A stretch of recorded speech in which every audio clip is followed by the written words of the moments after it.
জগন্নাথ দর্শন করছে, যিনি নিজেই জগতের নাথ, যিনি সৃষ্টি স্থিতি লয় প্রলয়কারীর মালিক, যিনার এক একটা লোমকূটে এক একটা বিশ্ব ব্রহ্মাণ্ড বিরাজমান, যিনার ইচ্ছা ছাড়া একটা গাছের পাতাও পথি নড়ে না,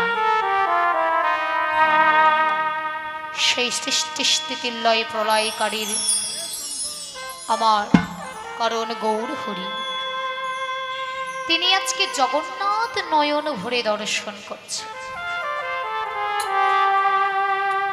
কেন? নিজে আচরে ধর্ম জীবের শিখা,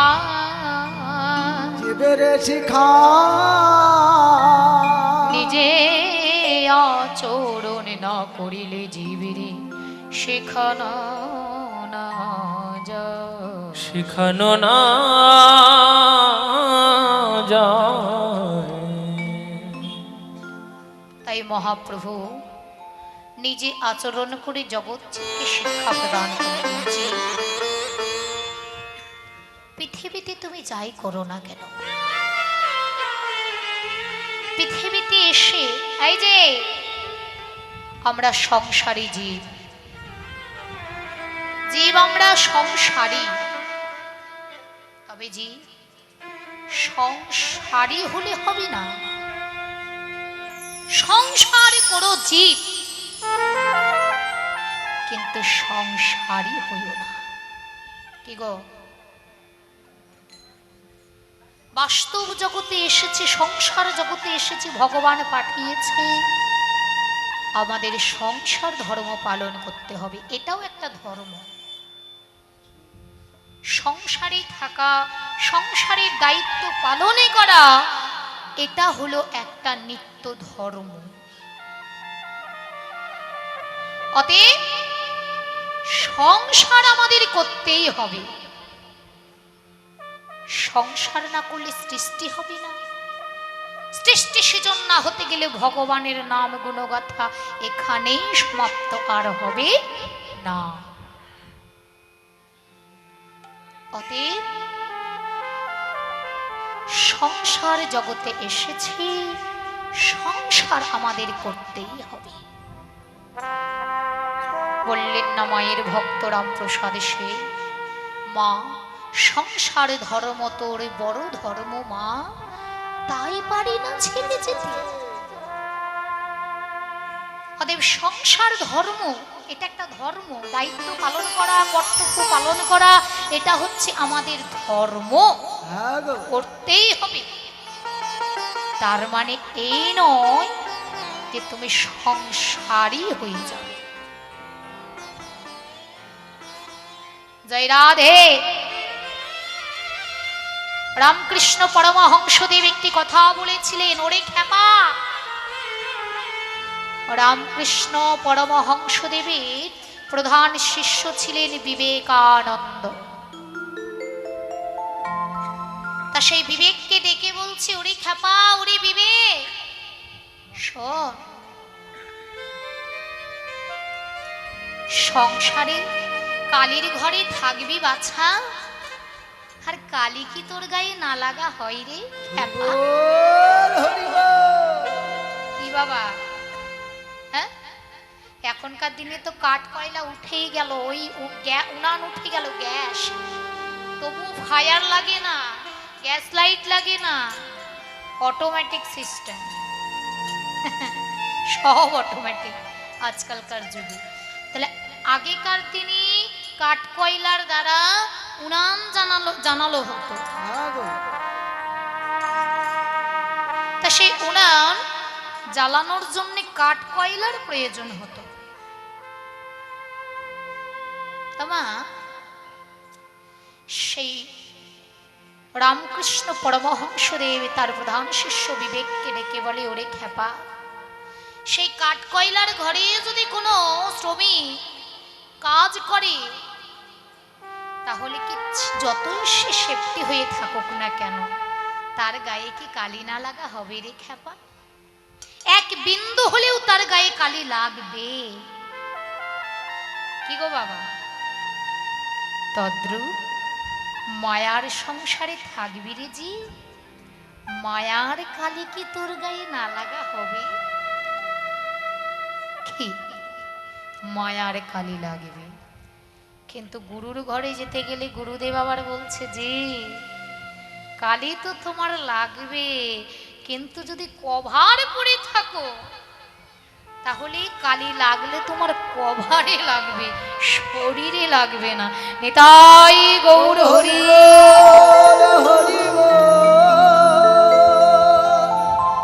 যেমন ধরো একটা উদাহরণ দিই তাহলে বুঝতে পারবে।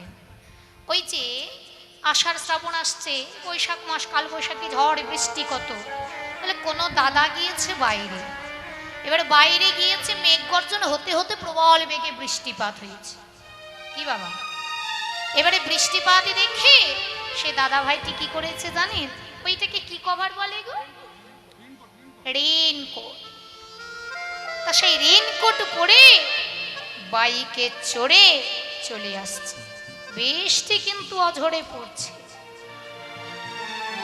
বৃষ্টি পড়ছে, শরীর ভিজছে, কিন্তু শরীর কি ভিজছে বাবা? আমার মতো আপনার মতো সাধারণ মানুষ ভাবছি মানুষটা ভিজে সারা,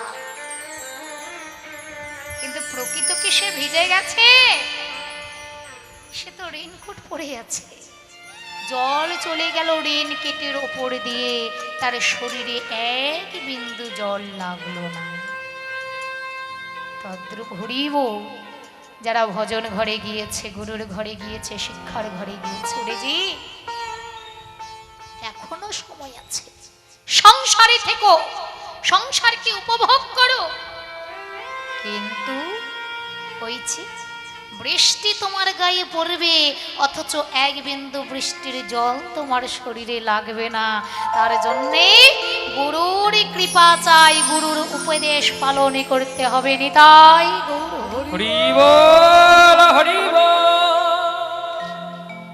পাকা কাঁঠাল ভোগ করেছে, পাকা কাঁঠাল, এই তো সামনে ভাদ্র মাস আসছে, তা সেই পাকা কাঁঠাল এই দার্শনিকের মহাজনের দৃষ্টান্ত। এক ইংরেজ সাহেব বাবা সেই পাকা কাঁঠালটিকে কিনেছে। কেন? প্রথম থেকে একটু বলি তাহলে ভালো লাগবে। হ্যাঁ, ইংরেজ সাহেব তার বাঙালি চাকর, এইবারে সাহেবের বাড়ি তার কেউ নেই, দুইজন মানুষ, সাহেব আর বাঙালি চাকর। তা যাই হোক, দুর্ভাগ্যবশত বাঙালি চাকরটি পিতা মারা গেছে, তাই সে বাড়িতে গেছে। এইবার বাবুর গৃহে থাকে শুধু বাবু একাই। ইংরেজ সাহেব বড় বড় চুল, পাগড়ি বাঁধা পাঞ্জাব, এই বড় বড় দাড়ি। এইবারে বাবুর মন খারাপ, কেউ নেই গল্প করার মতো, তাই বাবু বাজারে গিয়েছে। ভাদ্র মাস, তাকে এই বড় একটা পাকা কাঁঠাল একেবারে ঘ্রাণে ছড়াছড়ি। দেখো ইধার, এই कंचे है बाबू, यही कटहल है, बहुत मीठा फल। বাবু কি করেছে না, ন্যায্য মূল্য দিয়ে কাঁঠালটিকে কিনে নিয়ে এসেছে। কিন্তু বাবু কি আদেও কাঁঠাল খেতে জানে? ওরে বাবা, চাকরে খাবার মুখের সম্মুখে তুলে দেয়, বাবু শুধু ভোগ করে, বাবু তো আদেও কিছু জানে না। কথায় আছে, আবেগের বশীভূত হয়ে কোনো কাজ করতে নেই, বুঝিয়া করিও কাজ, করিয়া বুঝিও না। হতে বাবু কাঁঠালটি কিনেছে আবেগের বশে, এখন বাবা কে তাকে ভেঙে দেবে আর কে তার মুখের সামনে তুলবে? চাকর তো নেই, কিন্তু এ তো পাকা কাঁঠাল, যত সময় যায় তত ফাটল ধরে রস বেরিয়ে আসে। বাবু একটি অঙ্গুলি দিয়ে রসটিকে চেটেছে, জিউ ভাই বহুত মিঠা। তখন কি করেছে, স্বাদ লেগেছে, একেবারে কাঁঠালের খপ করে কাঁঠালের ভেতর হাত ভরেছে, খপ করে টেনে এক খবল মুখের ভেতর, আরো ভালো লেগেছে। একেবারে দুহাত ভরে দিয়ে খচ মচ কিছু ফেললো, একেবারে চোখে মুখে না শেষ নেই। ভালো লেগেছে, খেলো বটে, কিন্তু জানে অবস্থাটা কি হলো? হ্যাঁ, দুর্ভাগ্যবশত চোখে মুখে হাত দিয়েছে তো, তা মাথায় দাড়িতে হাত পড়েছে, একেবারে জয় নেতাই হয়ে গেছে। তার মানে পিরিতি কাঠালের আঠা লাগলে পরে ছাড়ে না। হরিব, এটা গান আছে না বাবা? তা বাবু কি করেছে? একটা क्या हुआ? जट पका, जट हो गया। हाँ, मानसिक है। हमारे पिता माता मानसिक करे ना। বলছে আমার বাবা মা তো কোনোদিন মানুষ মানত মানতে করেনি, জট কোথা থেকে হলো বাচ্চা? আদেও তো জানে না যে কাঁঠালের আঠাতে তার এই পরিস্থিতি। বাবু কি করলেন? বলে দাঁড়া বেটা, দেখাচ্ছি মজা। এই বলে সেই মদনের দোকান থেকে মলয় চন্দন সাবান কিনে এনে ও একেবারে মাথায় ঘষে ঘষে ঘষে সাবান শেষ করে দিল। কিন্তু আঠা যত ঘষে তত আটে, পিরিতি কাঠালের আঠা লাগলে পরে ছাড়ে না। যত ঘষে তত হাঁটে। বেটা তাতেও গেলি না, দাঁড়া, এতে হলো না তাই কি হয়েছে? কই রে মদনা নাপিত? ওই মদনা নাপিতকে ডেকে এনে একেবারে ঘষ ঘষ ঘষ করে ওই নবদ্বীপের চৈতন্য গোসাই মানে নেড়া হয়ে গেল। এবারে নেড়া হয়ে বাবু মনের দুঃখে এতদিনের সাধনা করা তার সেই কেশ রাশি, পাঞ্জাবদের বড় বড় চুল পাগড়ি দিয়ে থাকে, হ্যাঁ, বড় বড় দাড়ি, সাধনা করা চুল দাড়ি, সামান্য একটু কাঁঠালের লোভ সামলাতে না পেরে আজ এই অবস্থা। হরিব, সব শেষ। বাবু আমার মনের দুঃখে চেয়ারে বসে আছে। আর সেই দিন সাধ্য ক্রিয়া সমাপ্ত করে চাকরটিও বাড়ি ফিরে আসছে। কিন্তু চাকরটি বাড়ি ফিরে আসছে, তার মাথা কি হয়েছে? চাকরের মাথা সাধ্য ক্রিয়া করেছে তো, বাবা মারা গেছে, সেও নেয়া। আর পাঞ্জাব সাহেব সেও নেয়া। অদূর থেকে মানে চাকরটি মনে মনে ভাবি ও তো বাবুর চেয়ার, তাহলে বসলো কে বাবুর চেয়ারে? দেখতেও তো বাবুর মতো, মুন্ডন কি নেড়া কেন বাবু? এইবার বাবু মনে মনে ভাবছে ওই অদূরে ওটা আমার চাকরের মতো লাগছে না, চাকর আবার নেড়া হলে কিভাবে?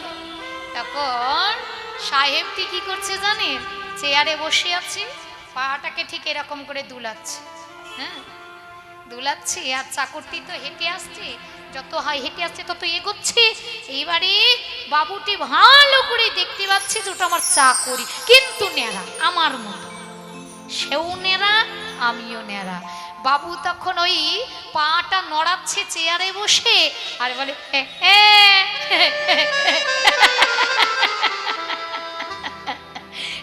बाबा हम भी कटहल खाया तो तुम भी कटहल खाया।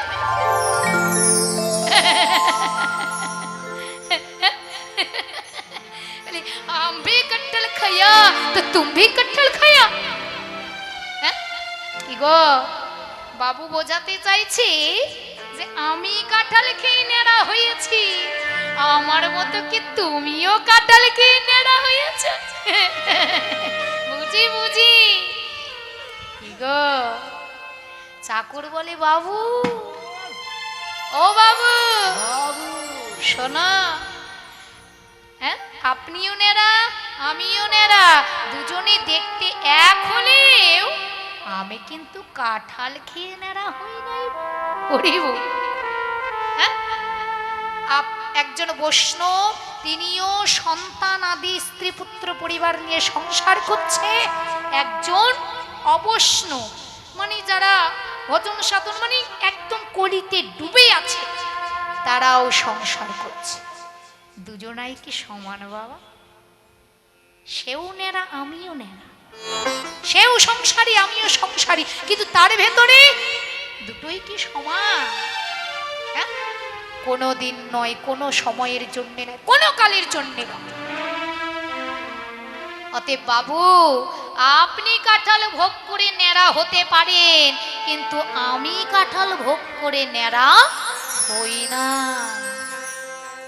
তাছাড়া বাবু, এই যে আপনারাই বলুন তো, পাকা কাঁঠাল ভোগ করতে গেলে কি কাউকে ন্যাড়া হতে হয়?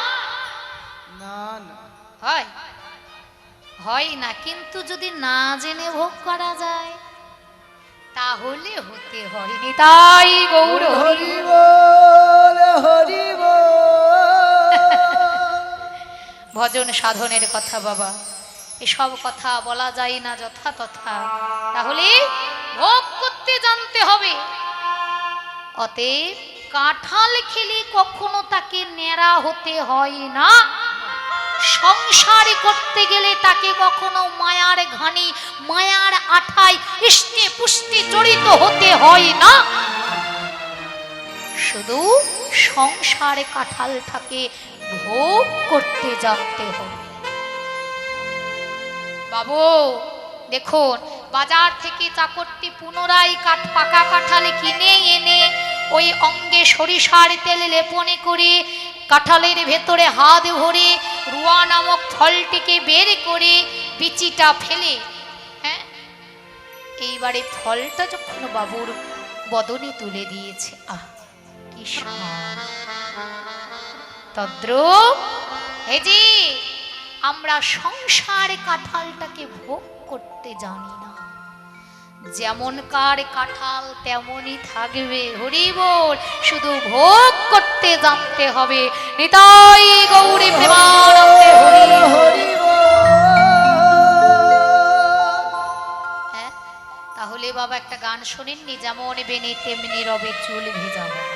তাই এই যে সংসার জগতে আমরা এসেছি, এই সংসার জগতে এসে সংসারে কাঁঠালটাকে আমরা ভোগ করতে জানি না বলে অবিরত মায়ার আঠাতে ইষ্টে পুষ্টে জড়িত হয়ে ওই আমরা ডুবে পড়ে মরছি।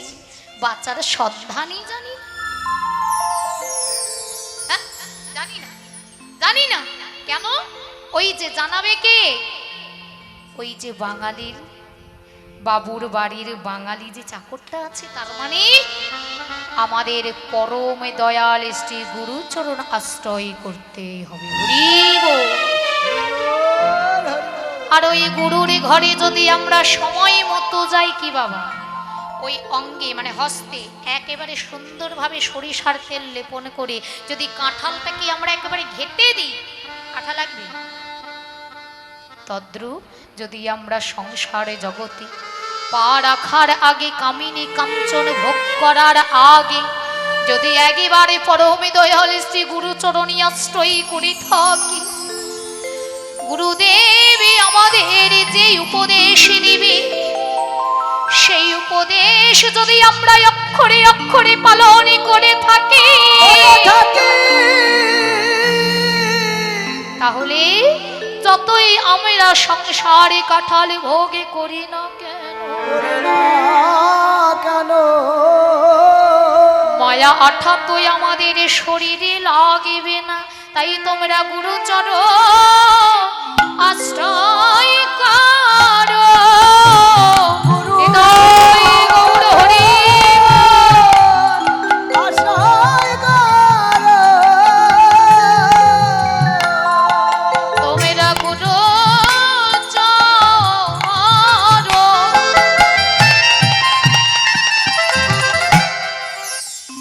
দেবী গো আশ্রয়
প্রিয় করিয়া ভজে তারে কৃষ্ণ নাহি তাই যে আর জীব সবে মরিয়া কার। তাই মহাপ্রভু জগন্নাথ দর্শন করছেন, হ্যাঁ, আর জগন্নাথ দর্শন করতে করতে মহাপ্রভুর পেছন পেছন আর একজন এসেছে সেই অগ্রদ্বীপ হইতে। কে গো? গোবিন্দ ঘোষ। আর সেই গোবিন্দ ঘোষ জগন্নাথ প্রভুর নয়নে দর্শন করি অগলিত অশ্রু প্রবাহিত হরে কেঁদে কেঁদে বলে ওহি জগন্নাথ, তুমি যদি জগতের নাথ হবে, বলো বলো গো জগন্নাথ, আমি হলাম এই জগতেরই একজন। আর এই জগতের যদি আমি একজন কীট হয়ে থাকি, তুমি যদি জগন্নাথ হয়ে থাকো, বলো আমার কি কৃপা হবে না? আমার কি হৃদয় গৌর কৃপা হরি বল, হরি বল।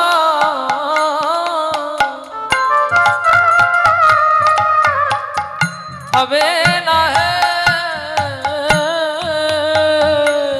বলে তুমি জগন্নাথ,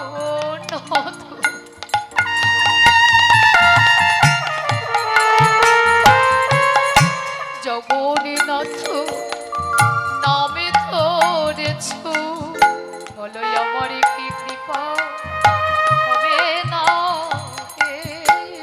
তুমি জগন্নাথ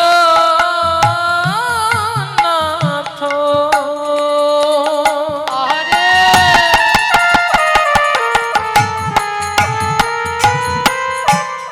নাম ধরেছ, বলে আমি কি তোমার এই জগৎ ছাড়া? প্রভু গো, আমি কি তোমার জগৎ ছাড়া? অগো আমি কি তোমার জগৎ ছাড়া,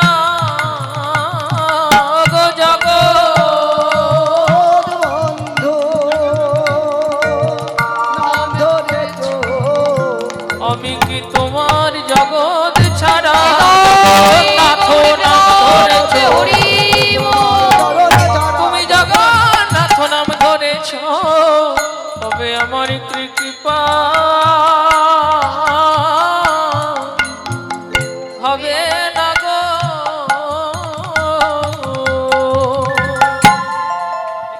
দয়াময়, আমি কি তোমার জগৎ? তাই আজকে জগন্নাথ আর স্থির থাকতে পারলেন না। জয় রাধে। অচল জগন্নাথ দাঁড়িয়ে আছে, আর ওই অচল জগন্নাথ হইতে আরেকটি জগন্নাথ বেরিয়ে আসলেন, তিনি হলেন সচল জগন্নাথ, মানে আমার গৌর হরি। এসে গোবিন্দ ঘোষকে জিজ্ঞাসা করছে, কে তুমি? তুমি কোথা থেকে এসেছো? গোবিন্দ ঘোষ বলছে, প্রভু আমি যে কে আর আমি যে কোথা থেকে এসেছি এটা হয়তো আমার থেকে তুমি বেশি ভালো করেই জানো। কেন? তাহলে আমার যে আমি করছি, আমাকে সৃষ্টি করেছো তুমি, অতএব তুমি সৃষ্টি স্থিতি লয় প্রলয়কারীর মালিক। আমার চাইতে তুমি ভালো করে জানো আমি কি, আমি কোথা থেকে এসেছি। তুমি অন্তর্যামী, হ্যাঁ। অতএব হে দয়াময়, তোমার চরণে আমার এই নিবেদন, ওহে জগন্নাথ আমায় তুমি সঙ্গ ছাড়া করো না, আমি যেন তোমার সঙ্গে সঙ্গে থাকিতে পারি। ওহে দয়াময়, তোমার চরণের সময় নয় নিবেদন, সুখে কিংবা দুঃখে থাকি, বনে কিংবা আমরা গৃহে থাকি, জানো হে জগন্নাথ জগতের তুমি প্রভু জগন্নাথ, তুমি আমায় সঙ্গ ছাড়া করো না প্রভু, সঙ্গ ছাড়া গৌর করো হরি না হরি প্রভু, সঙ্গ ছাড়া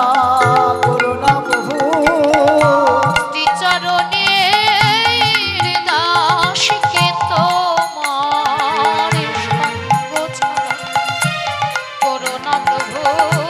শ্রীচরণে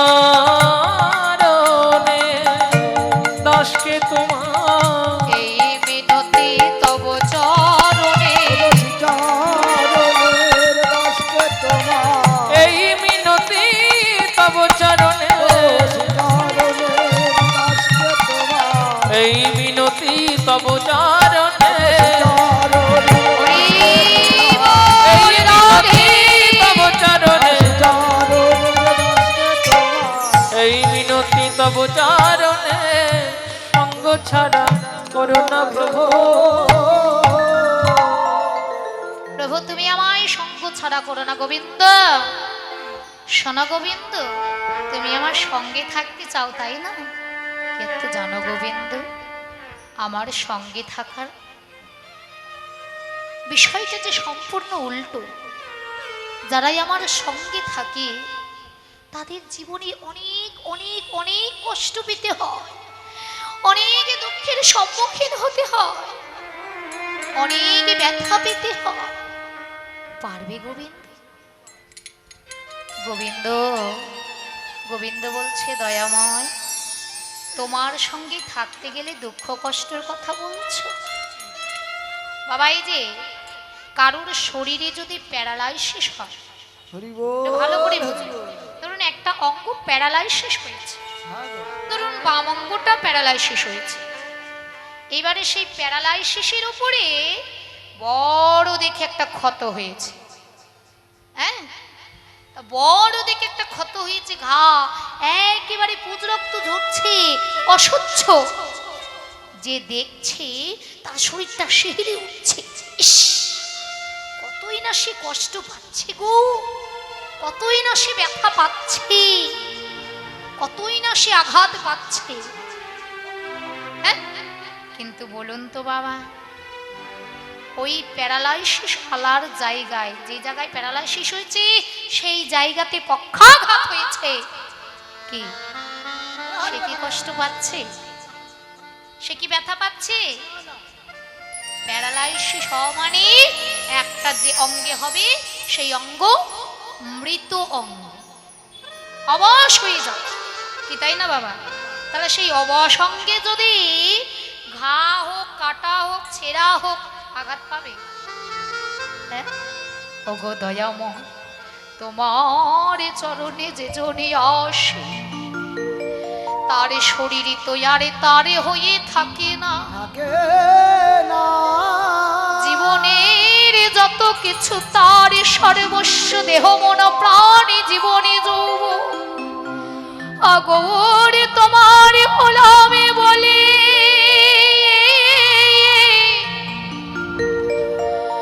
ওই চরণে ভক্ত সমস্ত কিছু সমর্পণ করে দেয়।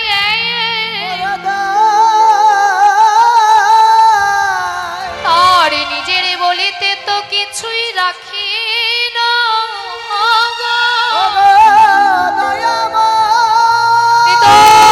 গৌরী প্রেমানন্দে হরি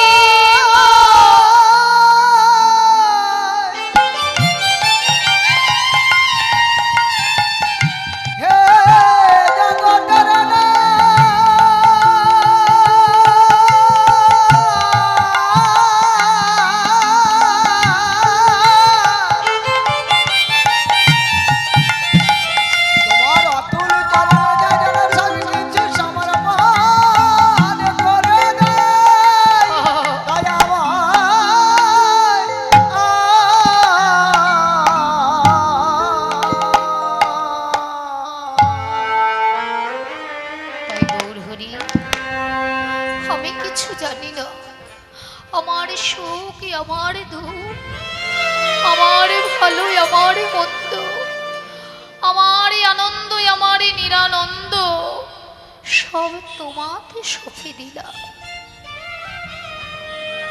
তুমি আমার, আরে আমি তোমার। এতে আমি যদি না খেয়েও মারা যাই তাতেও আমার কোনো দুঃখ না।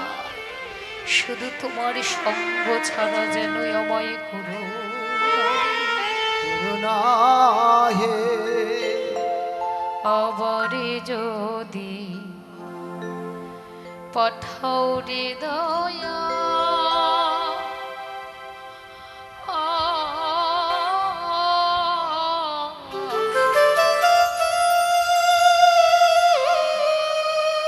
ওরে দয়া, এ ভব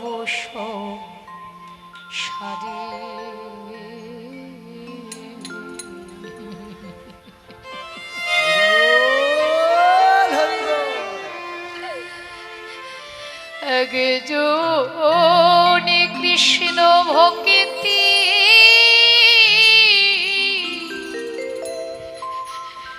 হইল ময়ে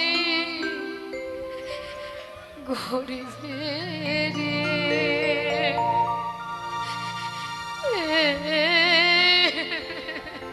হরিদাই গৌর হরিবোল, হরিবোল। ওরে দয়া জনমে দিও মরে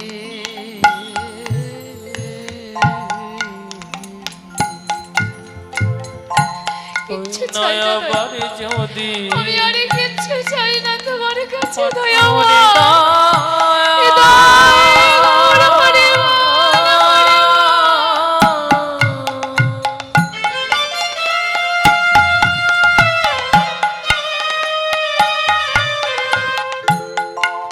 এ ভব সংসারে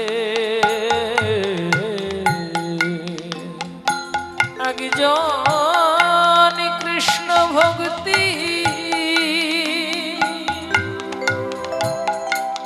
মায়ের গর্ভে রে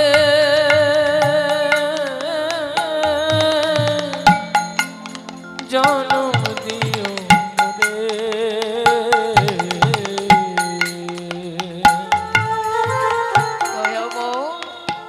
কৃষ্ণ ভক্তি ময়ের গোর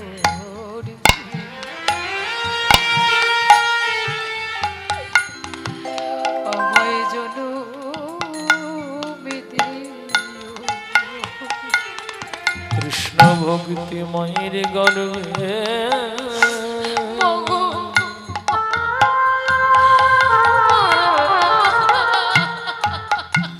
আমায় জনম দিও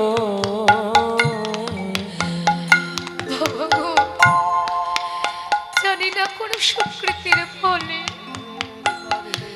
জানি না কোন জন্মের ভাগ্যের ফলে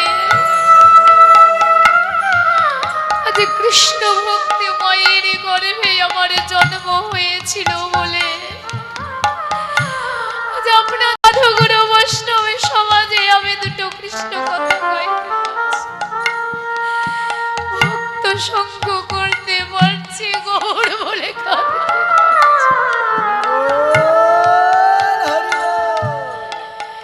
কোনদিন না কোনদিন হয়তো আমার মা আমাকে গর্ভে নিয়ে আপনাদের মতো সাধু গুরু বাজারে গিয়ে হরি কথা শুনেছিল ওই অভিমন্যের মাতা যেমন অভিমন্যুকে গর্ভে লয়ে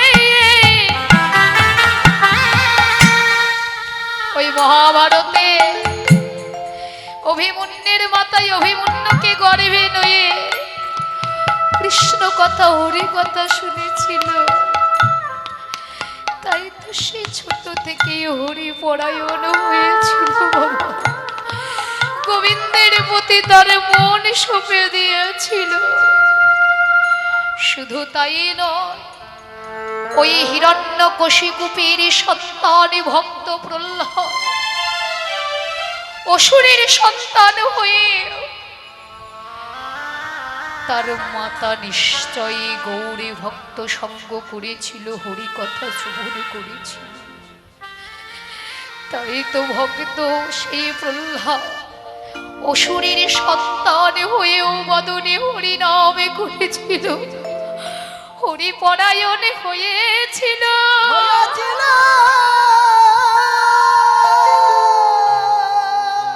দয়াময় তোমার চরণে আমার সবিনয় নিবেদন আবার যদি কোনো দিনই আমাকে কালের বসে এই ধরার বুকে আসিতে হয় কৃষ্ণ ভক্তি মায়ের গর্ভে আমায় জনমে দিও কৃষ্ণ ভক্তি নিতাই গৌর হরি গর্ভে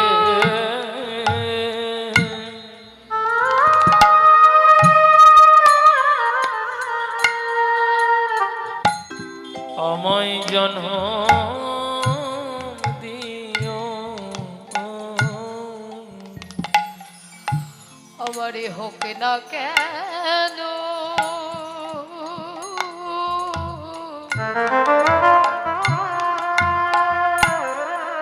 হোক না কেন যে কুলে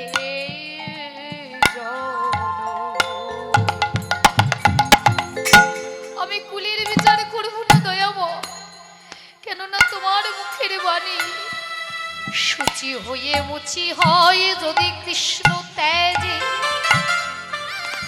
আরে মুচি হয়ে শুচি হয় যদি আমার কৃষ্ণ কৃষ্ণ আমার কোন জাতি বর্গের বিচার নাই দয়াময়, তুমি আমার অতীব নিকৃষ্ট কুলে জন্ম দিও, অতীব ছোট জাতি কুলে জন্ম দিও, যাতে আমার জাতির অহংকার না থাকে, যেন আমি কৃষ্ণ বলে দিতে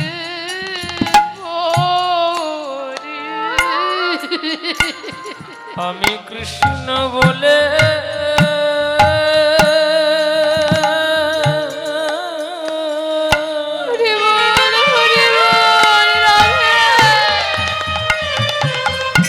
অগো কাঁদিতে পারি, যে কুলে কুলে জানো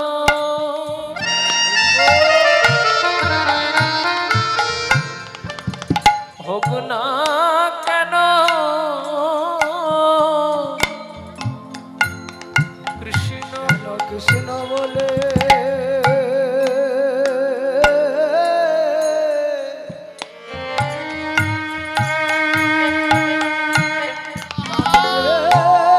পারি যে কুলে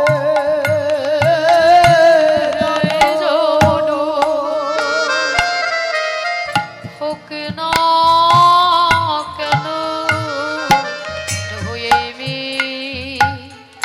নতি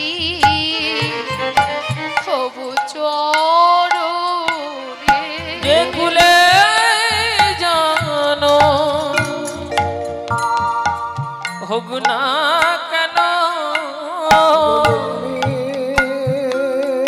নতি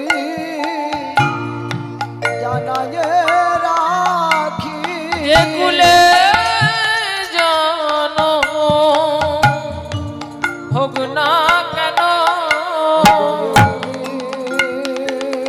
নতি তোমায় জানায় রাখি, যে কুলে জানো হোক না কেন নতি জানায় রাখি, যে কুলে জানো হোক না কেন নতি জানায় রাখি, যে কুলে জানো হোক না কেন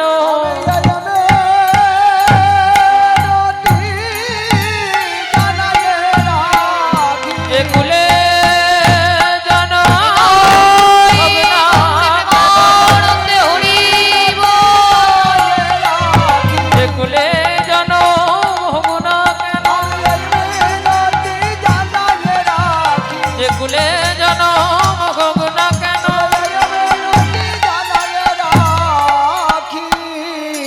অভিজন বিষ্ণু ভক্তি মায়ের গর্ভে জন্ম দিও। এই বলে সেই মহাপ্রভুর সঙ্গে পারিষদ হলেন গোবিন্দ ঘোষ। মহাপ্রভু আমার কি করলেন? ভক্ত সঙ্গ লয়ে কি করলেন? দেখো মহাপ্রভু পারিষদ সঙ্গে লয়ে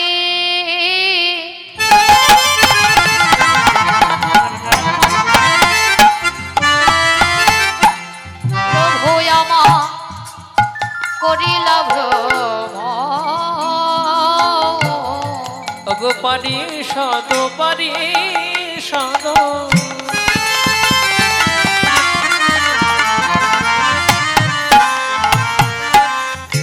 সঙ্গে লয়ে প্রভু চলিল তখন নগরে নগরে প্রভু করিছে ভ্রমণ। আর নগরে নগরে জয় গৌর হরি বল। করিছে ভ্রমণ। আনন্দ ভরি আনন্দ আর ধরে না হলি পানি সদ সঙ্গে লয়ে ভরি আনন্দ আর ধরে না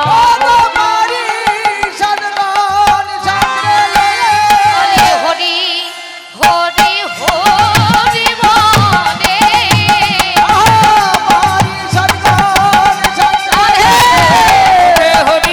হরি হরি বলে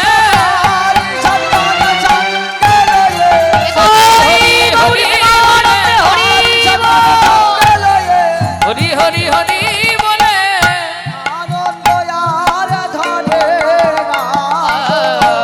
নগরে নগরে করিছে আর নগরে নগরে প্রভু করিছে ভ্রমণে করিতে করিতে মহাপ্রভু হলো পিপাসার্থ। পিপাসায় মহাপ্রভুর যেন গলা শুকিয়ে আসে। এমতো অবস্থায় পিপাসা নিবৃত করবে কিভাবে? দেখে এক ঘোলালা ঘোল বিক্রয় করছে বাবা।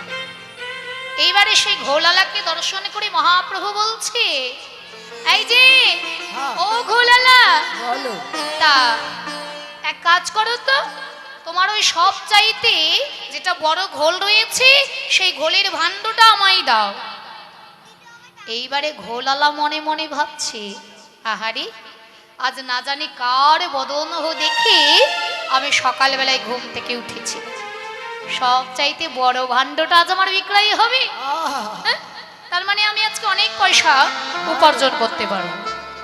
এই বলে বড় ভাণ্ডটা মহাপ্রভুর হস্তে তুলে দিয়েছে। আর মহাপ্রভু বড় আনন্দের সহিত একেবারে সুন্দর করে ঘোলটি পান করেছে। ঘোল পান করে কি করেছে? হ্যাঁ, ভাণ্ডটা দিয়েছে হস্তে গোয়ালা, বলে গোয়ালাই নাও ভাণ্ড ধরো, আমার ঘোল পান করা হয়ে গেছে। এইবারে ঘোল পান যেই হয়েছে, গোয়ালা মনে মনে ভাবে যে সে টাকাটা বের করুক, তার আগে আমি কি করি, তৎক্ষণাৎ আমি আমার ভাণ্ডগুলো সুন্দর করে গুছিয়ে নিই। এর ভাণ্ডগুলো গুছোতে আছে আর মহাপ্রভু হরিনাম করতে করতে চলে গেছে। আর চলে গেছে ঘোলালা ভাণ্ড সাজিয়ে নিচু মুখটা উঁচু করে দেখে কি সে কই, আমার যে ঘোল কিলো সে কই, এ কি নাচতে নাচতে চলে যাচ্ছে। বলে প্রভু, ও প্রভু, এই যে, আরে ও প্রভু, কোথায় যাচ্ছ? তুমি ডাকছো? বলে হ্যাঁ, তুমি যে আমার ঘোল খেলে সব চাইতে বড় ভাণ্ডের ঘোল, তা ঘোলের পয়সা কে দেবে? পয়সা? আমি পয়সা কোথায় পাবো? আমি তো নামে প্রেমে পাগলা। দেখো, আমাকে দেখে মনে হয় যে আমার কাছে কোনো অর্থ কড়ি রয়েছে? আমি তো পথের কাঙা, আমি তো পথের ভিখারি, আমি হরি নামের ভিখারি, আমি কৃষ্ণ নামের ভিখারি। তাহলে আমি কেমন করে তোমায় পয়সা দেব? দেখেছো, হে ভগবান, আজ আমি কার মুখ দেখে সকাল সকাল উঠেছিলাম, আমার সবচাইতে বড় ভাণ্ডের ঘোল সেটাও গেল, পয়সাটাও গেল। ঠাকুর, আমি যে কি যে করি। বলে শোনো, দুঃখ পেও না, আমি অর্থ দিতে না পারলাম তাই কি হলো, পেছনে পেছনে আমার পারিষদ আসছে, তারা তোমায় ঠিক আমার পয়সা দিয়ে দেবে। বেশ, মহাপ্রভু চলে গেলেন। পেছনে পেছনে পারিষদ আসছে। হ্যাঁ, পেছনে পেছনে দুটি হাত তুলে পারিষদগণ হরিনামে করতে করতে চলে আসছে। হরি বল হরি বল হরি বল করতে, হরি বল রে হরি বল রে, বল রে বল রে হরি বল রে, হরি বলো রে হরি বলো রে, বলো রে বলো রে হরি বলো রে, হরি বলো রে, হরি বলো রে, বলো ধনী রাধে। হরি বলো রে, হরি বলো রে বলো রে বলো রে হরি বলো রে, হরি বলো হরি বলো হরি বলো, হরি নাম ছাড়া জীবের কোনো গতি নাই। হরি বলো, হরি বলো, সকলে বাহু তুলে করতালি দিয়ে হরি নাম ছাড়া জীবের কোনো গতি নাই। একবার হরি বলো হরি বলো হরি বলো ভাই, হরি নামে ছাড়া জীবের কোনো গতি নাই। একবার হরি বলো হরি বলো হরি বলো ভাই, হরি নাম ছাড়া জীবের কোনো গতি নাই। হরি বলো রে হরি বলো রে, একবার বলো রে বলো রে হরি বলো রে, বলো ধনী রাধে।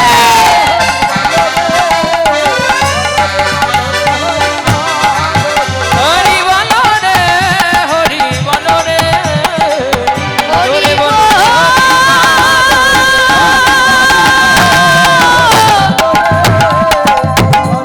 হরি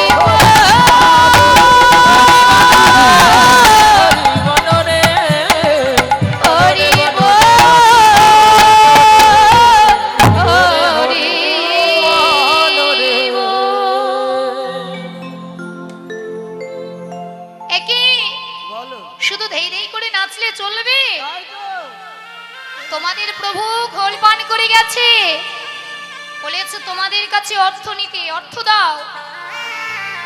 আমরা কোথায় পাবো? হ্যাঁ, কে ঘোল পান করে গেল না গেল আমাদের দোহাই দিয়ে দিচ্ছ যে আমাদের প্রভু? হ্যাঁ, কে পান করে গেছে না করেছে আমরা কি দেখেছি? প্রমাণ আছে কিছু? হ্যাঁ, এই বলে ভক্তরাও হরিনাম করতে করতে চলে গেল। যা, নয়ন জলে বহু ভাষায়ে মনের দুঃখে কাঁদছি, আর পশরাটা মাথায় তুলতে যাবে বাবা। আরে যেই না কাঁধে তুলতে যাবে অমনি দেখে কি আমার এই পশার এত ভারী লাগছে কেন? তাই তো? হ্যাঁ, আর বড় ঘোলের ভাণ্ড তো প্রভু পানই করেছে, আরো হালকা হওয়ার কথা, তা না করে যা ভারী ছিল তার চাইতে দ্বিগুণ ভারী। হ্যাঁ? মহাপ্রভু দেখুন গোবিন্দের অপার লীলা, বোঝা বড় দায়। হ্যাঁ? ভক্ত ভগবানের জন্য আমরা বিন্দু দিই আর চাই অগাধ অগাধ। ভগবান রূপং দেহি গুণং দেহি যশং দেহি ধনং দেহি, দেহি দেহি দেহি দেহি দেহি। একবারের জন্য ভগবানকে বলি না লেহি, হে ঠাকুর তুমি কেমন আছো, তুমি কি করছো, তুমি সেবা করেছো তো, তুমি ঘুমিয়েছো তো, তুমি ভালো আছো তো দয়াময়? দিনান্তে একটি বার আমরা জিজ্ঞাসা করি না। বললেন না সেই দ্বিজেন্দ্রনাথ, কি বললে? লক্ষ শূন্য লক্ষ বাসনা ছুটিছে গভীর আধারে, জানি না কখন ডুবে যাবে গো অকুল গরল পাথারে। আশা কামনা বাসনা গজগজ করছে আমাদের ভেতরে, দেহি দেহি হে ভগবান রূপ দাও, যৌবন দাও, ধন দাও, টাকা দাও, পয়সা দাও। লক্ষ শূন্য লক্ষ বাসনা ছুটছে গভীর আধারে, চাওয়া পাওয়ার শেষ।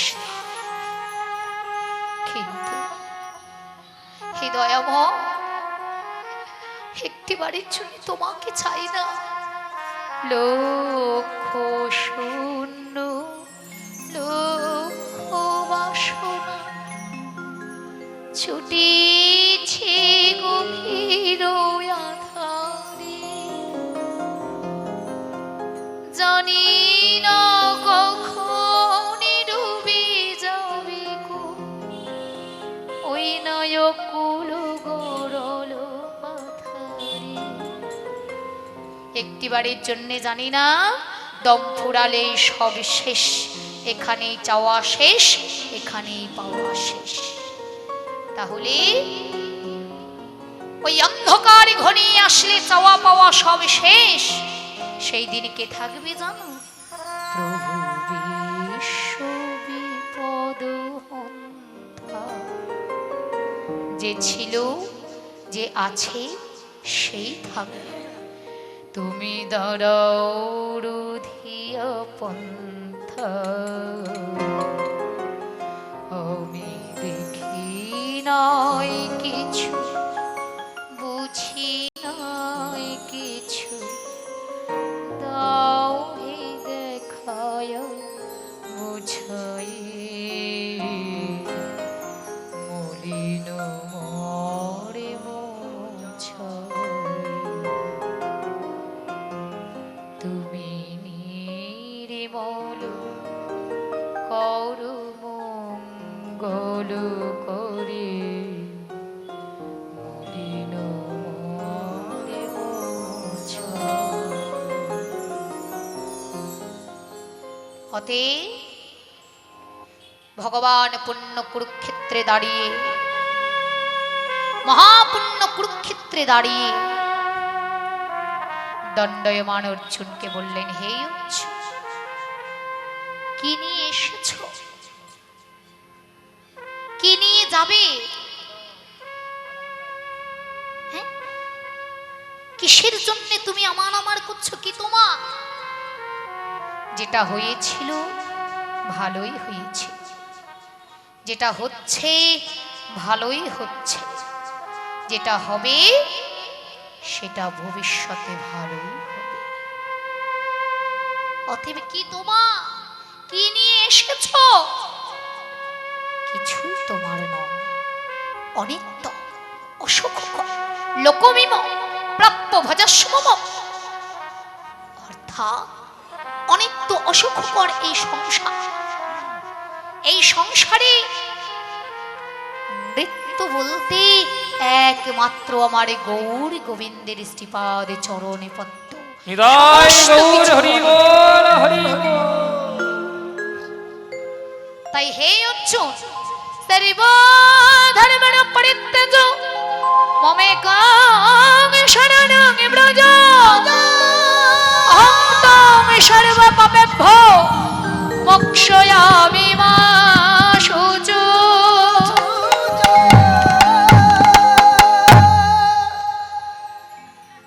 হে অর্জুন, সমস্ত ধর্মকে পরিত্যাগ করে দিয়ে তুমি আমার ধর্ম অবলম্বন করো। আমি ছিলাম, আমি আছি, আমি থাকবো। অতএব সব ধর্ম পরিত্যাগ করে দিয়ে তোমরা আমাতে সব সঁপে দাও, আমার চরণে সারে করো।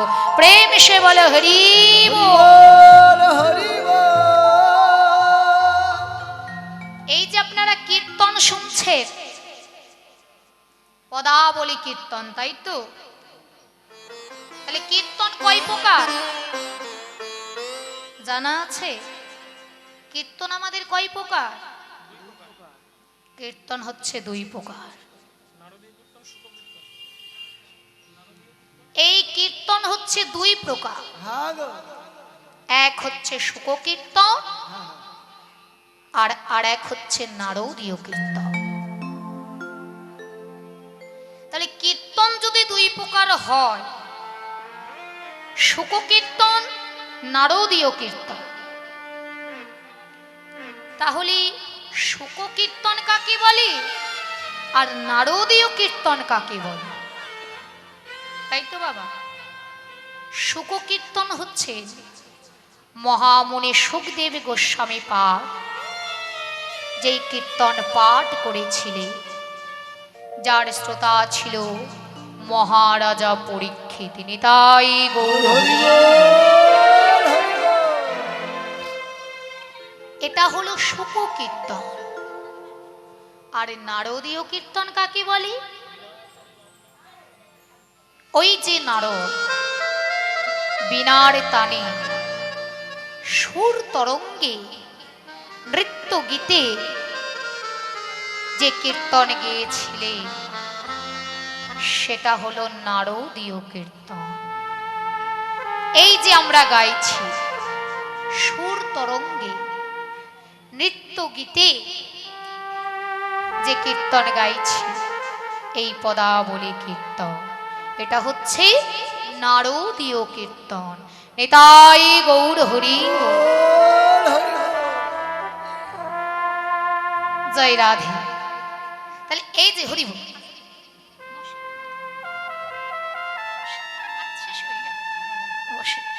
জয় রাধে।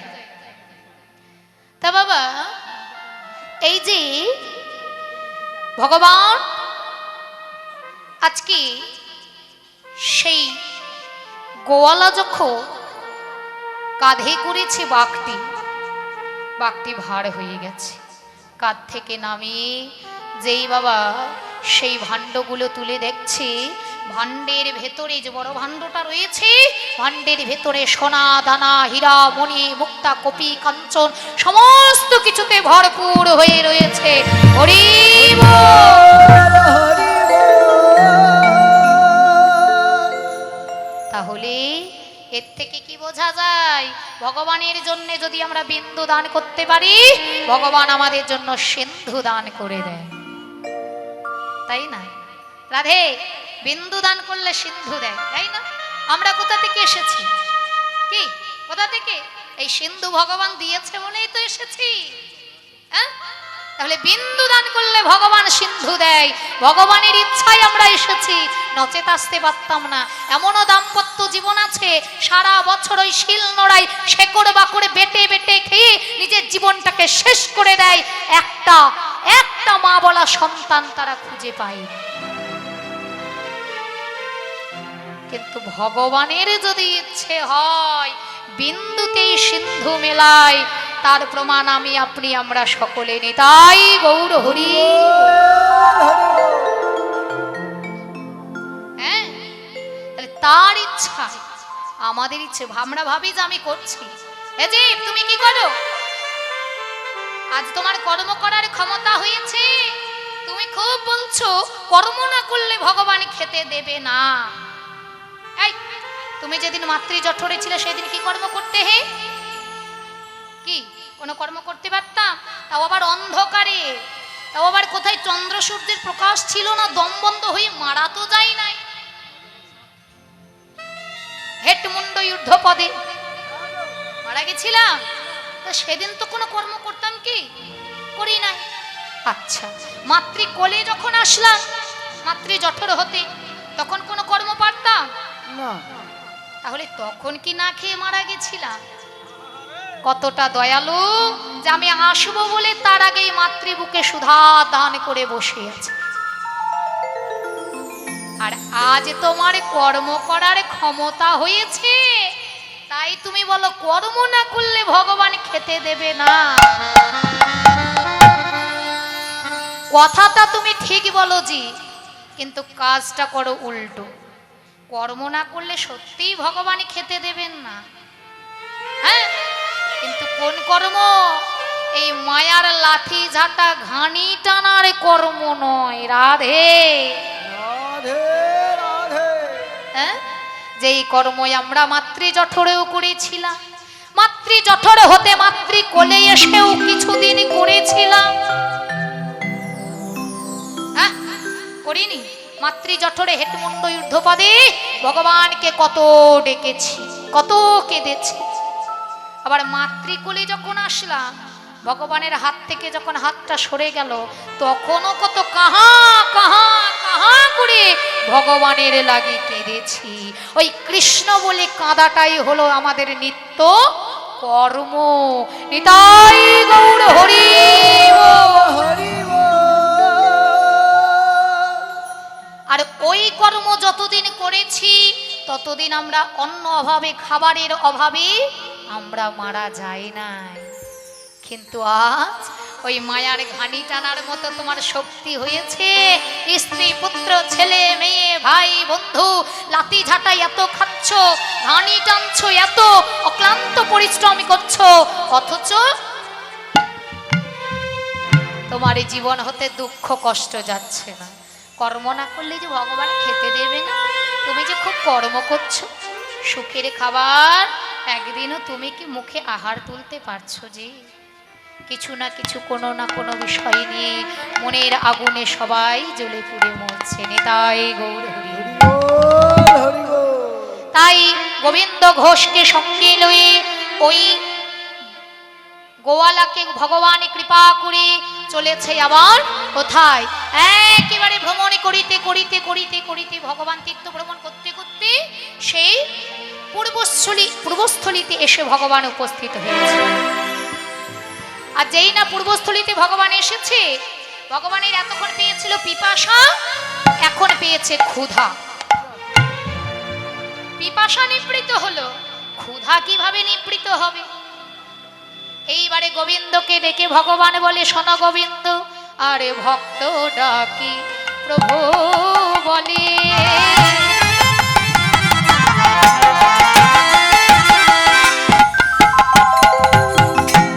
শোনো হে গোবিন্দ, আরে ভক্ত ডাকি প্রভু বলে।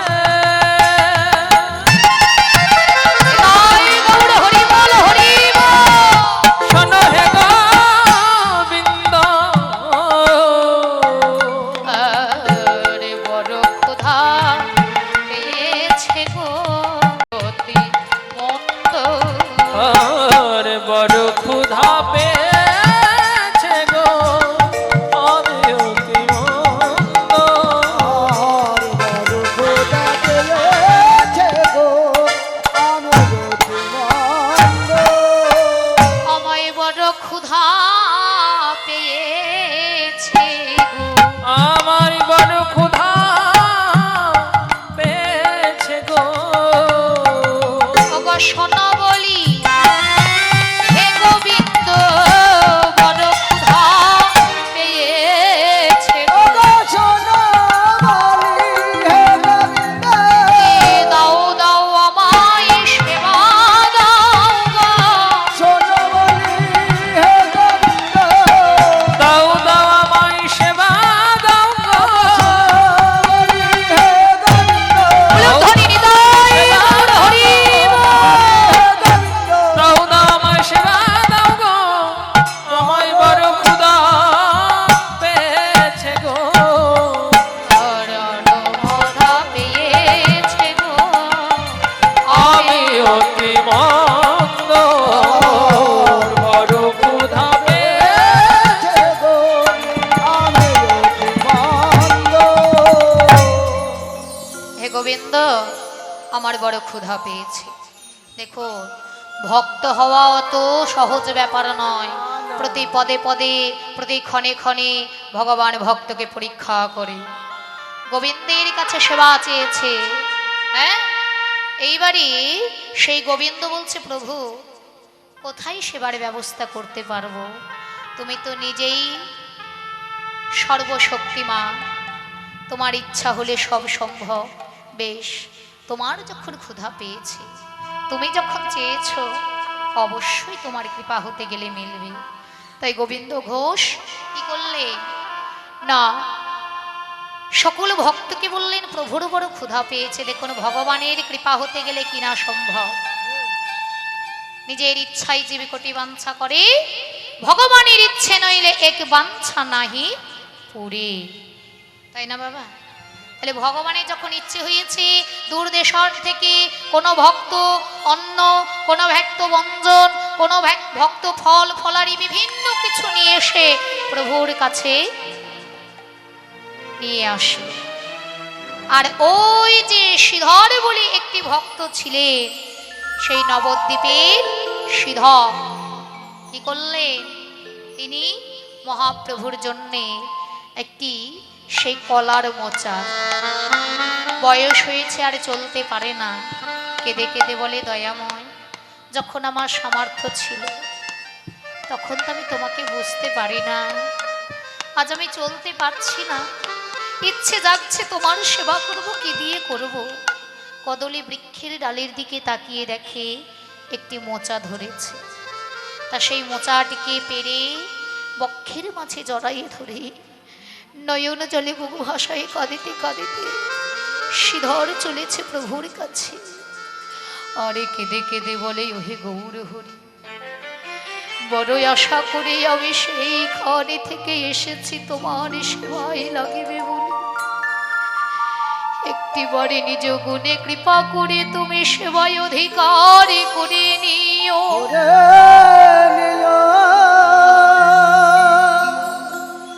ভক্তের ভগবান গোবিন্দকে বলে, ও গোবিন্দ, তুমি যা রন্ধন করবে করবে, কিন্তু এই যে ভক্তি ভরা মোচা, এই মোচাটি আমাকে রন্ধন করে দিও গোবিন্দ। কেন?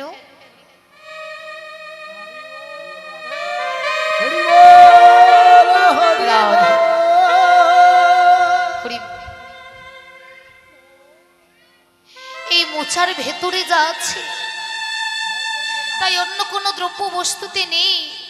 কেন জানো? ভগবান কখনো মন্ডা মিঠাই ফল ফলারি মিষ্টি মিষ্টান্ন ভোগ করেন না বাবা। ভগবান ভোগ করেন ভক্তের ভক্তি, হৃদয়ে নিংড়ানো প্রেম প্রীতি ভালোবাসায় অনুরাগ। ভক্তি চন্দন লেপন করে, মন তুলসী দিয়ে, নয়নে গঙ্গা জল প্রবাহিত করে যদি কোনো কাঙালে ভক্ত ভগবানকে বলতে পারে, তুমি যা দিয়েছো আমি তোমার চরণে তাই দিলাম, তুমি কৃপা করে গ্রহণ করো।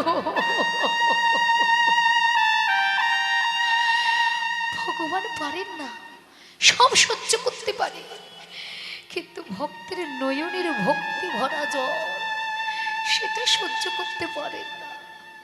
তাই সুন্দরভাবে ভগবানের সেবায় লাগালে সেই মোচা ভগবানের সেবা অধিকারে করি, সেবা পেয়ে ভক্তগণকে সঙ্গে লই আবারই চলেছে মনানন্দে নাচিতে নাচিতে।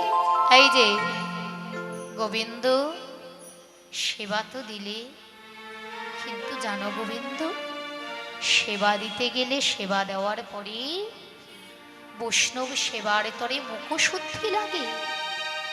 তুমি আমায় একটু মুখশুদ্ধি দাও গোবিন্দ। যেই না মুখশুদ্ধির কথা বলা, অমনি গোবিন্দ মনানন্দে সে তো জানে না যে ভগবান আমাকে প্রতি পদে পদে পরীক্ষা করছে। ভক্তের একটাই মন, ভগবান আমার, আমি ভগবান, আমি গোবিন্দকে ভালোবাসি, গোবিন্দই আমার, এই তো ভক্তের চাওয়া পাওয়া। ভক্তের সাদা মনে কাদা নেই, তাই গোবিন্দ কি করলেন? গোবিন্দ চলিলেন, আরে গোবিন্দই আমার, দুটি বাহু উত্তোলন করি, আরে নাচিতে নাচিতে গোবিন্দ গ্রামে পথে চলিল, নাচিতে নাচিতে গোবিন্দ গ্রামের পথে চলিল, নাচিতে নাচে গোবিন্দ নগরের পথে চলিল, নাচিতে নাচিতে গোবিন্দ নগরের পথে চলিল, মুখশুদ্ধি আনিয়া প্রভুর হাতে দিল, শুদ্ধি আনিয়া প্রভুর হাতে দিল, মুখশুদ্ধি মাগিয়া প্রভুর হাতে দিল, মুখ শুদ্ধি মাগিয়া প্রভুর হাতে দিল। আমি এনেছি হে, এনেছি হে, বলে নগর হতে মেঘে আমি এনেছি হে, বলে নগর হতে মেঘে আমি এনেছি হে, বলে নাও নাও প্রভু আমার, নাও নাও তাই গৌর হরি নাও নাও প্রভু আমি এনেছি, আনন্দে প্রভুর হাতে তুলিয়া দিল। প্রভুর হাতে তুলিয়া দিল। নগরে নগরে ভ্রমণ করিতে করিতে গোবিন্দ মুখশুদ্ধি নিয়ে আসে। সেই মুখশুদ্ধি নিয়ে এসে কি করলেন জানে? মুখশুদ্ধিটা আর কিছু নয়, সেটা হলো হরিতকি।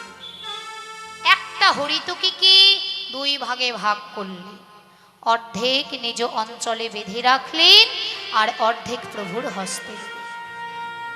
অন্তর্যামী ভগবান অন্তরে জানতে পারলেন, গোবিন্দ হে কি, তুমি আমার ভক্ত, আর আমার ভক্ত হয়ে তোমার ভিতরে জাগলো সঞ্চয় বাসনা।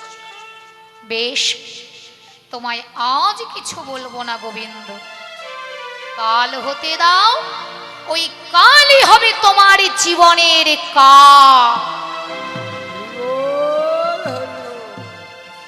চলে গেল একদিন, পরের দিন আবার প্রভু সেবার পরে মুখশুদ্ধি চাইলেন গোবিন্দ ঘোষের কাছে।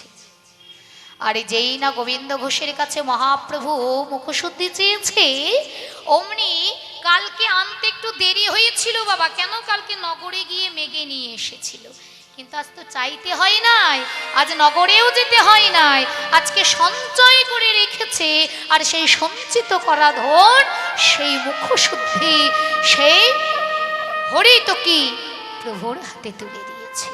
আর যেই না প্রভুর হস্তে দিয়েছে, প্রভু বললেন, এ কি গোবিন্দ,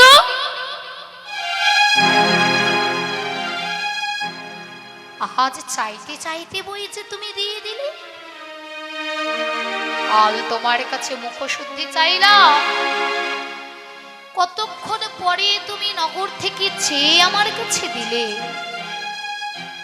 আর আজ চাইতে না চাইতে মুখ থেকে কথা বেরোতে না বেরোতেই তুমি মুখশুদ্ধি আমার হস্তে তুলে দিলে।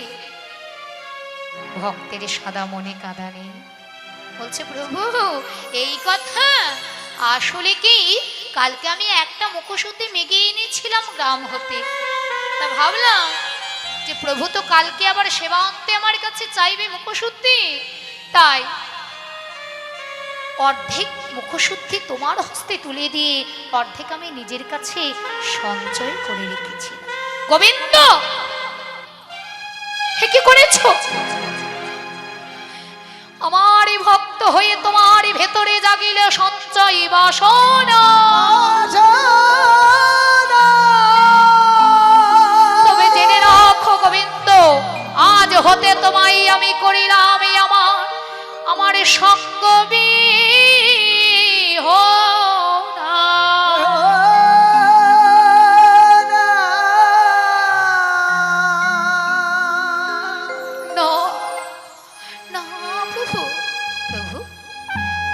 আমার সঙ্গে চাতুরালি করছো,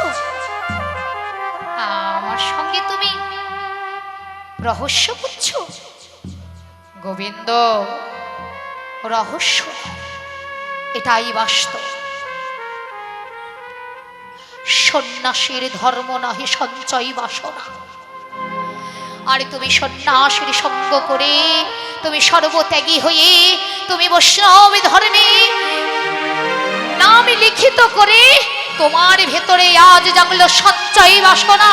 যাও তুমি সংসার ধর্ম পালন করো, আজ হতে আমার সঙ্গ নয়।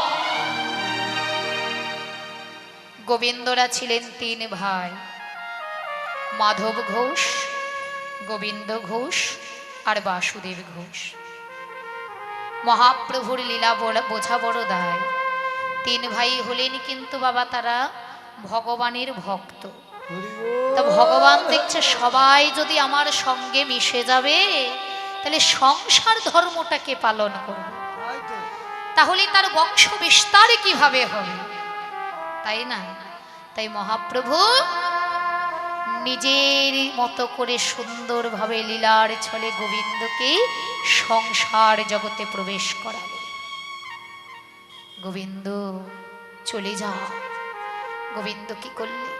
মহাপ্রভু গোবিন্দকে ফেলে চলে গেলে। গোবিন্দ অঝরে নয়নে কাঁদছে, আরে কেঁদে কেঁদে বলে, হে গোবিন্দ, কোনদিন যদি তোমায় ভালোবেসে থাকি, সেই ভালোবাসার শপথ নিয়ে বলছি, এখন হতে, আজ হতে, এক পক্ষকালের ভেতরে তোমায় আমার কাছে ফিরে আসতে হবে।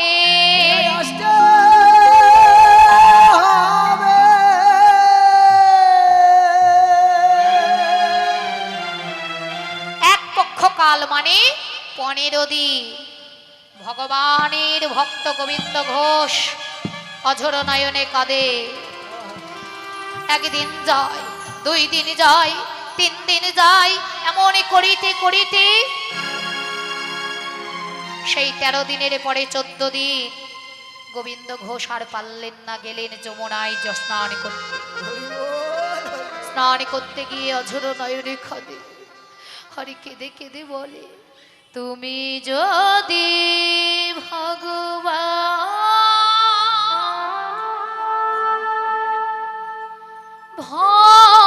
ভক্তের প্রাণ, তবে কেন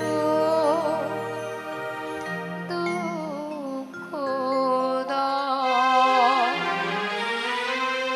ওগো ভগবান, তবে কেন দুঃখ দাও। এটাই গৌর হরি বল, তুমি হরি বল। যদি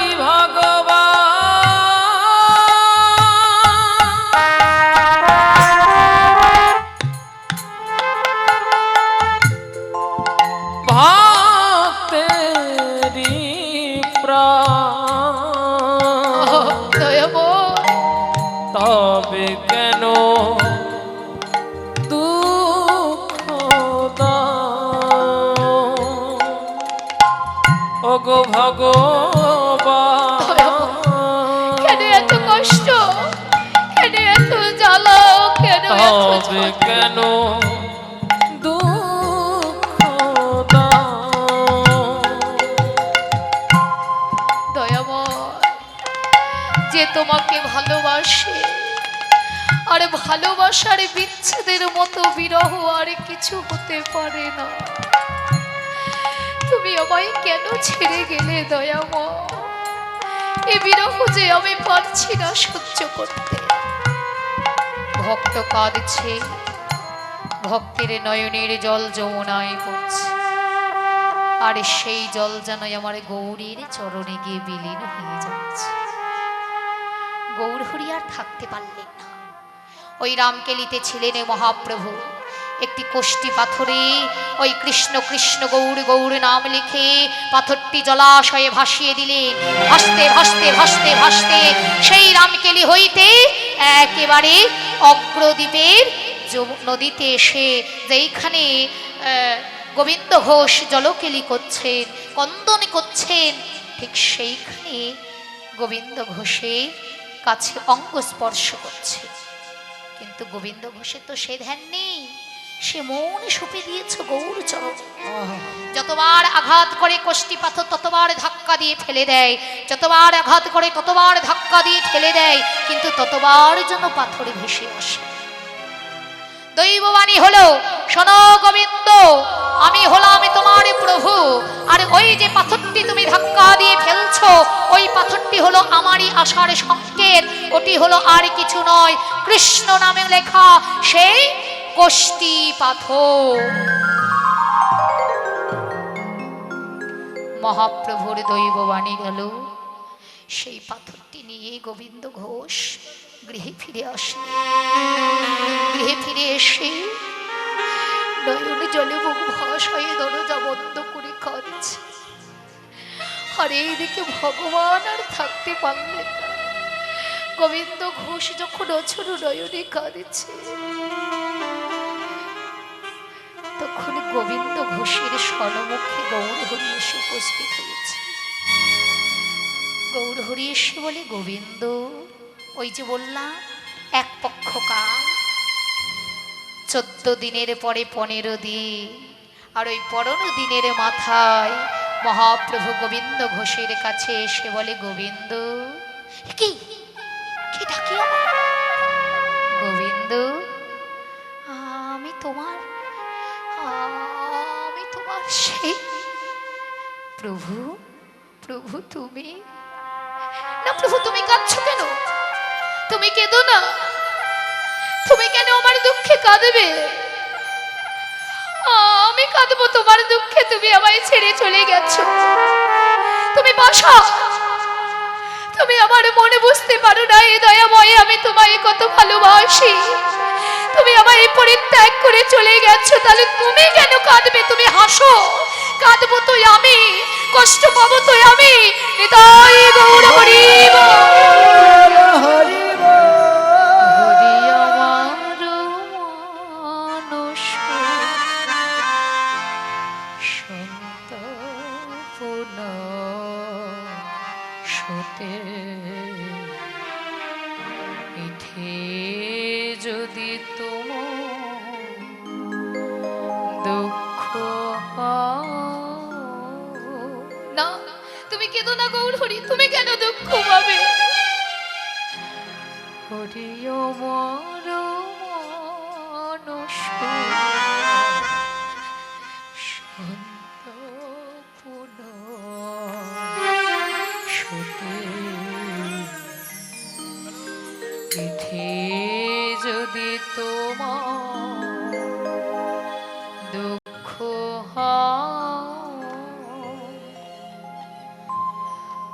আমার যা হবার তাই হবে, আমার যা খুশি হয়ে যা, তাতে তুমি কেন দুঃখ পাবে?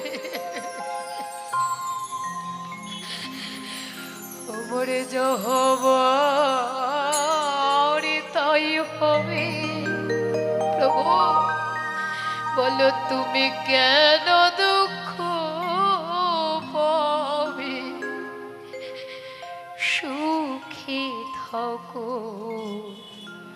সুখময়, তুমি সুখময়, তুমি সুখে থাকো, আমি কষ্ট পাই, তাতে তোমার যায় আসে না। হরি আমার মানস সন্তপন সতে পিঠে যদি তোমার দুঃখ পারবেন বাবা? মহাপ্রভুর সঙ্গে এত বড় অধিকার খাটিয়ে আমরা পারবো? সম্ভব নয়। তাকে যদি সেই গভীর ভালোবাসায় ভালোবাসা যায়, তার সঙ্গেই তো ঝগড়া করা যায়, তার সঙ্গেই তো কটু কথা বলা যায়। যাকে নিজের চাইতেও বেশি ভালোবাসা যায়, বেশি আপনই করা যায়, সেই আপন মানুষের সঙ্গেই কথা বলা যায়, কটু কথা ঝগড়া করা যায়। তাই কতটাই আপনে করেছে মহাপ্রভুকে গোবিন্দ ঘোষ, যে অঙ্গুলি দেখিয়ে বিরুদ্ধে কথা বলছে। না, তুমি কাঁদবে না প্রভু, কাঁদবো তো আমি। তুমি হাসো, আমার দুঃখে তোমার কিসের কষ্ট? তুমি হাসো দয়াময়, আমার যা হবার তাই হবে, তুমি তাতে কেন দুঃখ পাবে? তুমি সুখময় হরি, সুখী থাকো। নিতাই গৌর হরি বল। হরি বল। গোবিন্দ ঘোষের মাথায় হাত বুলিয়ে প্রভু বলছে, গোবিন্দ তুমি দুঃখ পেও না, যেই জগন্নাথ সেই গৌর। অতে এই কোষ্ঠী পাথর দিয়ে আমি নিজ হস্তে তোমার ঘরে বিগ্রহ গোপীনাথ নির্মাণ করে দিলাম। এই বিগ্রহ গোপীনাথের তুমি নিত্য সেবা করবে, আর এই গোপীনাথের ভেতরে তুমি আমায় দর্শন পাবে। নিতাই গৌর হরি। আর এক কাজ করো, তুমি বিবাহ করো, সংসার বিষয় নিয়ে তুমি সংসারে নিয়ে তুমি সংসারের মাঝে গোপীনাথের সেবা করো। এই বলে গোবিন্দ গৌরহরি চলে যাচ্ছে, আর গোবিন্দ অছর নয়নে কাঁদছে। না যেও না,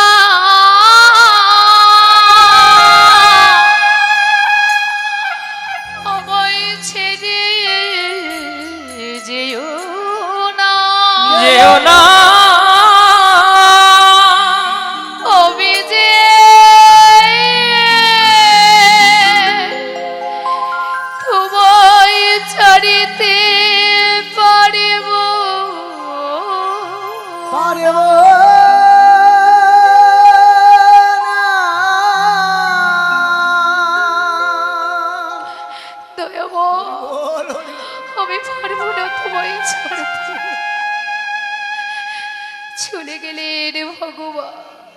ভগবানকে দরজা দিয়ে আটকে রাখতে চাইলে, কিন্তু গো ভগবানকে কি আরে ওই দরজা জানালা বন্ধ করে ধরে রাখা যায়? হৃদয় ঘরে যদি ধরে রাখতে পারো তবেই তাকে পারবে ধরে রাখতে, নচেত এই বাহ্যিক জগতের দরজা জানালা বন্ধ করে আমার প্রভুকে তো ধরে রাখা যায় না। তাই গোবিন্দ দরজা জানালা যেই বন্ধ করেছে, অমনি রেখে গোবিন্দ বাইরে গোরা ভেতরে গোরা, ওই না বাইরে গোরা ভেতরে গোরা, সে যে ভক্ত গণে মন চোরা, বাইরে গোরা ভেতরে গোরা।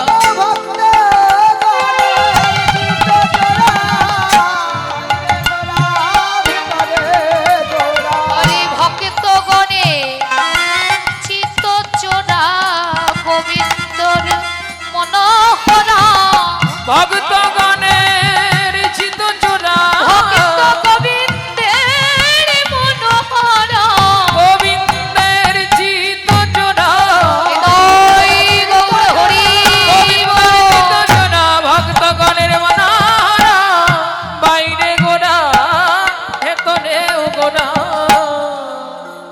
গৌর হরি চলে গেলেন। আর ওই যে গৌর আর গোপীনাথ এক অঙ্গে যেন মিশ্রিত হয়ে গেলেন।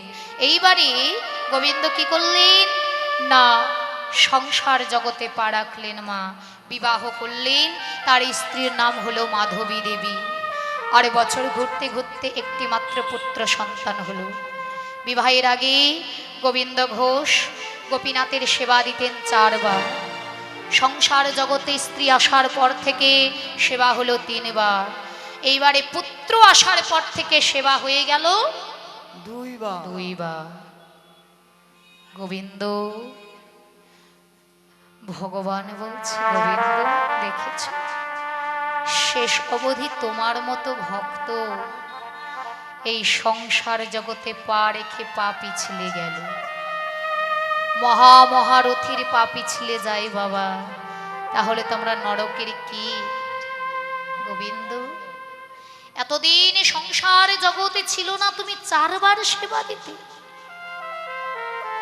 বিবাহের পরে হলো 3 বার, পুত্র আসার পর তুমি 2 বার সেবা দিচ্ছ। গোবিন্দ তুমি জানো না, গোবিন্দ যে করে আমার আশ, আমি তার করি সর্বনাশ, তবু যদি না ছাড়ে আমার পাশে, তখন করি তারে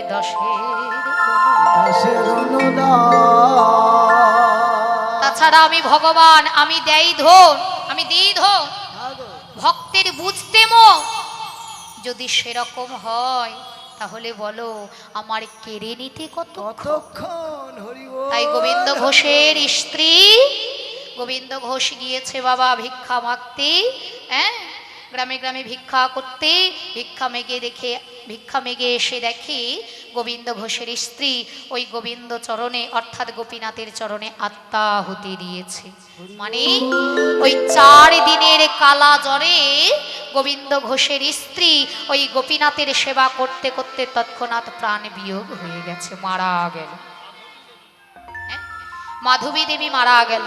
আর যেই না মারা গেছি বাবা, অমনি সেই গোবিন্দ ঘোষ অঝর নয়নে কাঁদিছি। আর কাঁদিতে কুদি বলে, হে গোপীনা, ও গো গোপীনা, এই কি তোমার লীলা?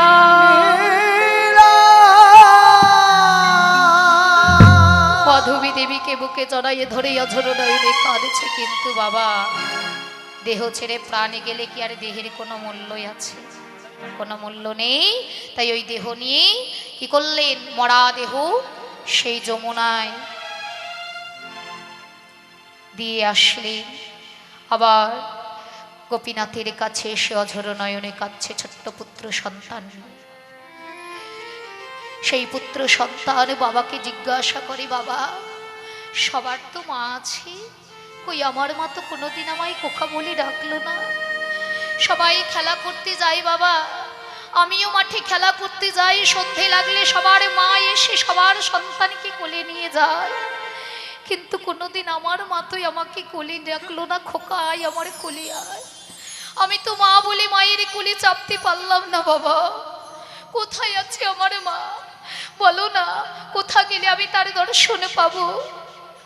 বাবা কোনো উত্তর দিতে পারে না। বাবার একটাই কথা, ওরে বাছা, তোর মায়ের যদি সন্ধান দিতে পারে আমি নয়, ওই গোপীনাথের কাছে গিয়ে জিজ্ঞাসা কর। এইবারে ছোট্ট ছেলে বাবা বলেছে গোপীনাথের কথা, ওই গোপীনাথের কাছে গিয়ে ছেলে জিজ্ঞাসা করছে, বলো কোথা গেলে আমি মারে পাবো? ওগো বলো গোপীনাথ, বলো গোপীনাথ, আমি গেলে মারে পাবো, বলো গোপীনাথ, তুমি বলো গোপীনাথ।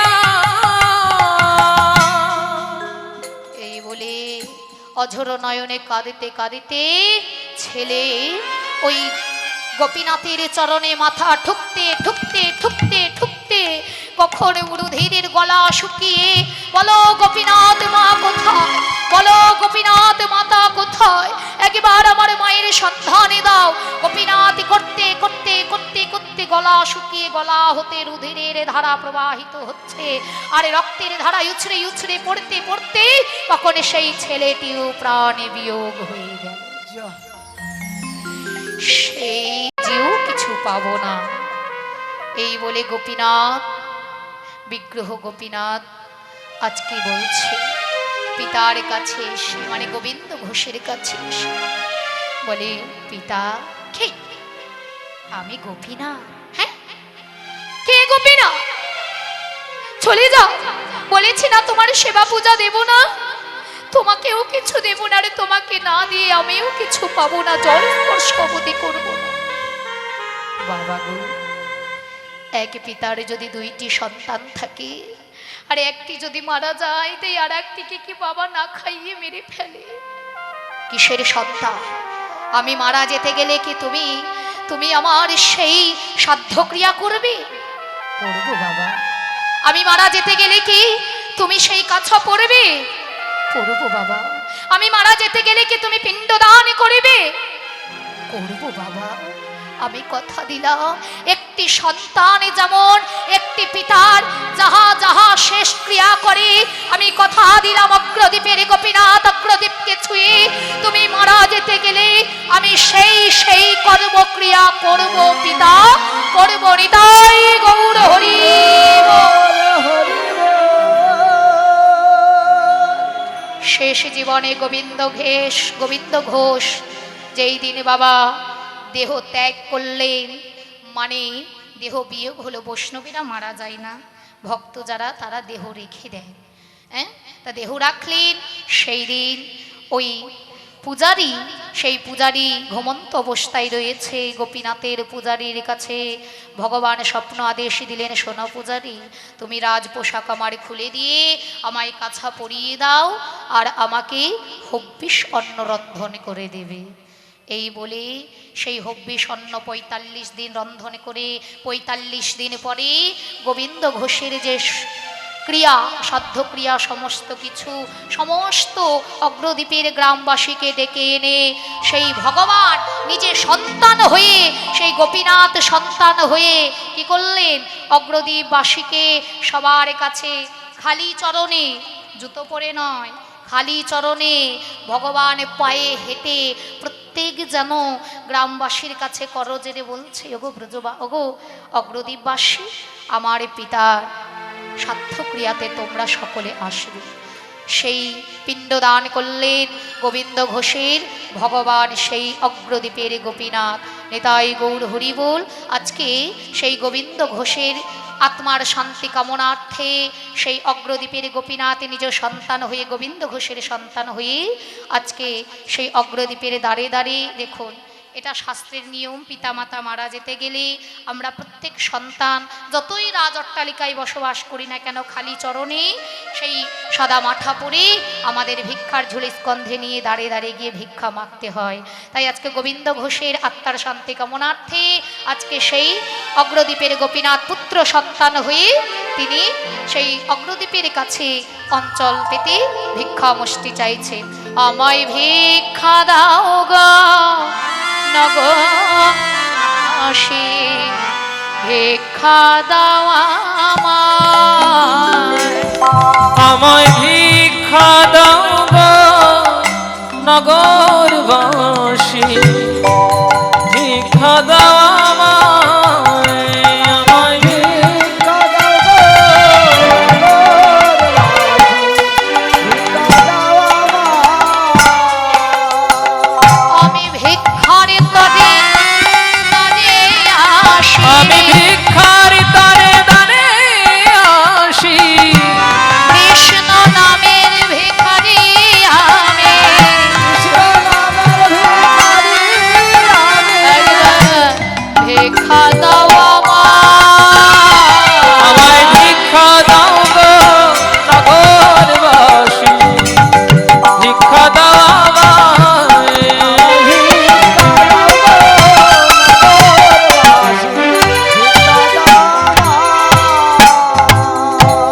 জানি তাই গৌর হরি বল।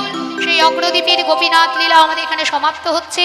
লীলার মাঝে ভুল ত্রুটি আস্তে আস্তে ধীরস্তে, হ্যাঁ, আপনারা সকলে ভুল ত্রুটি মার্জনা করবেন।